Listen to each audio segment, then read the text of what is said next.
Hey folks, how's it going? This is Iron Seagull here, back with another Sims Info and Thoughts video. This one's going to be about more info about the Cottage Living expansion pack. So without further ado, let's get right into it. So we're going to start off with something that really caught me off guard, and it's that apparently we're getting alligators as an option with the pawn tool. So what happened was, in Deluxe's live stream, there were SimGurus in our chat, and SimGuru Romeo left a hint, and they figured it out, and it was alligators. And I actually caught one of this because she was also on Dr. Gluon's stream, and that's where I heard of that. So there's this message that Simplicity K left in his chat that I just happened to get.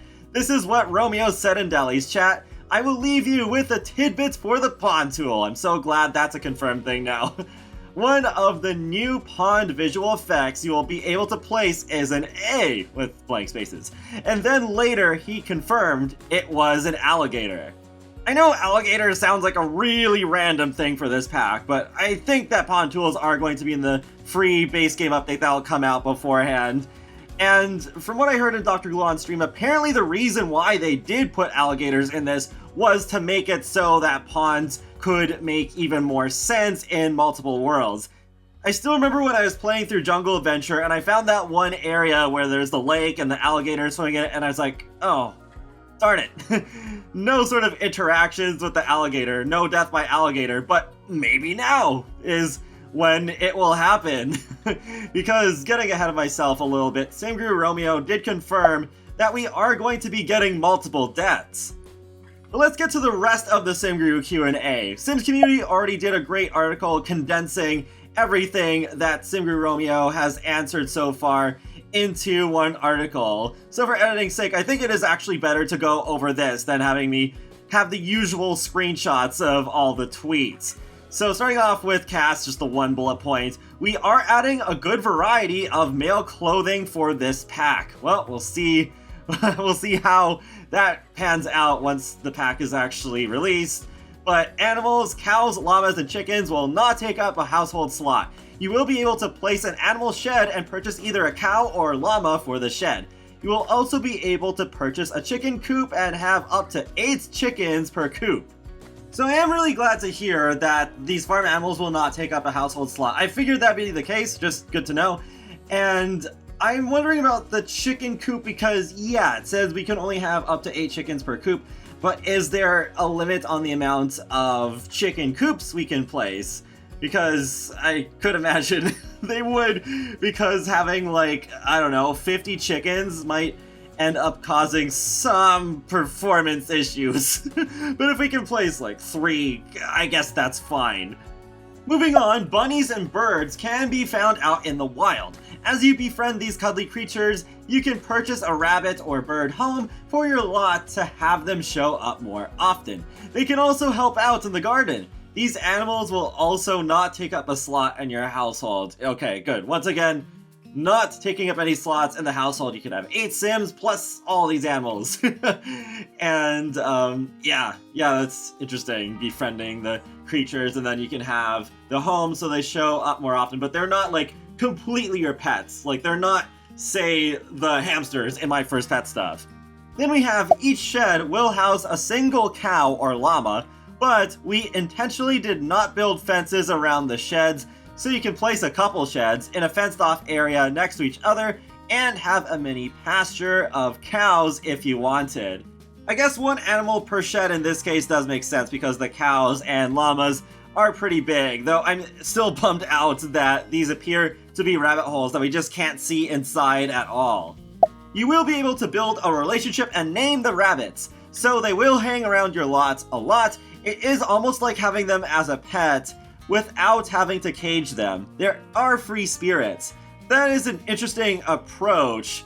I mean, yeah, I definitely understand not caging them, because they definitely demand a lot more space than hamsters. But, yeah, we'll see how the free spirits thing is, because I know with the dolphins, I feel like most of the time my Sims get to barely interact with them at all before they just go away.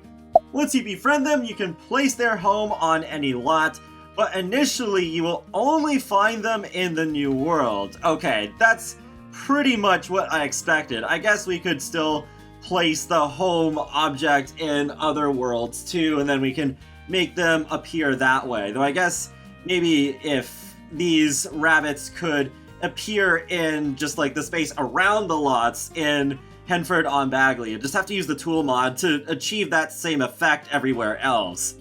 Next we have animals will eventually die of old age, but there are ways to keep them alive forever if you choose. So that's pretty interesting to hear, because in The Sims 3, I'm pretty sure both the chickens and the cows were immortal. So there is a lifespan this time, more realism. But yeah, good that it is possible to keep them alive forever too, because me personally, I play with aging off. I only age my Sims up sometimes when I just feel like the time's right for the story that I'm telling. So I wonder if it'll be like aging off cheat, Sims 2 style, but I feel it's more likely that there's going to be some sort of maybe treat that you can give them that will extend their lifespan. I believe you can already do that with cats and dogs. You can also give names to the animals. Yeah, we went over that point a little bit earlier with the rabbits, so you can do that for the other animals too. So I guess we could have a llama named Cusco, The Emperor's New Groove, one of my favorite movies ever. There will be a lot more info around animal clothing soon, but animals will not do it autonomously with picking their clothes. Have you ever seen a rabbit knit their own sweater? All the wild animals in this pack will have relationships with your Sims through a brand new gifting system. Yeah, not too much for me to say about that. I guess it's pretty similar still to what the dust bunnies and the bees from the beekeeping box and seasons do. Next we have a bit about foxes, which I'm surprised that they're even in this pack at all. So the new foxes are true wild foxes. You will not be able to add them to your household like you can in cats and dogs. But I'm still hoping that the ones in cats and dogs could be updated to have the animations and functionality and such. I have a whole fox sanctuary in Brindleton Bay in my save, so I mean, that'd be great. We actually created all new animations for the fox. They will skulk about your lot, yeah, I saw it in the trailer, and act more fox-like. They also will get into your chicken coop. It reminds me of watching Garfield and Friends, and I think there was a fox that would try to get to the chickens, and they would get rid of the fox in the most comical ways. But then cows and llamas will stay near their sheds, but they have a generous area for them to roam around in. So pretty much what I was expecting there. I think, at least the impression I'm getting from the trailer, is that there's a little bit more freedom than what the cows and the chickens had in The Sims 3, but still pretty tied to the shed object. I think the reason they've done them this way is just so that it saves them a lot of headaches, as well as us, regarding the routing, because if they were allowed to go just anywhere, then I think that would cause a lot more glitches, and I guess there's also the fact that, yeah, they'd be a little bit harder to keep track of, but mostly the routing thing. A little bit of cross-pack integration has also been confirmed, because you will be able to negate the simoleon cost for all knitting items by using llama wool. Heck yes! That's kind of what I was hoping for if sheep had been included, so I guess llamas will just serve that same purpose that the sheep would have. And then bunnies are not pets that you have to feed and constantly care for. They are pretty self-sufficient. You can place their homes on your lot, assuming you have enough relationship with them. They will come and go as you please, and you will only be able to breed chickens. That was not something that I was thinking about with breeding, but now that I hear it, it's like, oh, really? Only for chickens? Sounds like a big missed opportunity there. Next up, we have the gameplay section. We actually tied canning to the cooking skill, but we do have a new skill coming in the pack. More info to come soon. So that's really cool. I'm so happy that we're getting canning. I'm pretty sure that was part of the gameplay vote when we were voting on the first community stuff pack, which ended up being Laundry Day. And yeah, really looking forward to seeing how that will work. And the new skill, I'm really hoping will be cross-stitching, since we did see that in the trailer. And it's only fair that it would get a skill, right? Because knitting had its own skill in its stuff pack. you will be able to pack your picnic basket and bring it to some very scenic locations in Henford-on-Bagley. Once placed on a table, you will be able to set up a picnic with a single interaction off the basket. Okay, so that's pretty cool. You can put the picnic basket in your Sims inventory and enjoy a picnic on any table and in any world. I called that in my reaction video. I was like, wait, that looks like it's functional. But the only thing that worries me about that is it's really sounding like it can only go on the tables. You can't just put it on the floor, because I'm pretty sure the Sims 3 base game, we had a picnic basket and you could put that on the floor too, and then the ants could come and take your food away. It was quite funny. We added a handful of new recipes to this pack to fit the cottage theme. Milk bread is one of them. Oh yes, that sounds awesome. We added the ability to cook with a group of Sims, so kids will not cook on their own, but they can help their parents to make it a family activity. I wonder if this feature will be exclusive to the pack or if it will be patched in for everyone, but either way, that's great. Like, this is an interesting way of doing more family gameplay that I didn't even think of myself. But yeah, I wonder then, it could be used as a way to make sure that when my Sim is cooking, that other Sims won't go and grab things out of the fridge and make their own stuff. Because I always miss that wait for meal autonomous interaction from The Sims 2. This is not the same thing, obviously, but this could still work as a good, well, workaround. There's also supposed to be more content for children that will be revealed later, and I highly doubt I will be right about this. But I'm just saying, there is that bike that is going to be part of that 3-pack of bonus items for when you buy this expansion pack before September 2nd. So what if we're gonna get bikes patched into the base game and kids will be able to ride them too? I feel like from a developer's point of view, that probably is a good reason to put them into the base game. But I think that would actually suit a Generations expansion pack pre-update, because then you could maybe even have the kids learn to ride the bikes instead of just knowing right away, and then they'd have training wheels and the parents could teach them to ride, and maybe the kids would fall over sometimes. And yeah, I think that would be a massive improvement for bikes over what kids could do with them in The Sims 3, which is just, well, bike around on the road and that was it.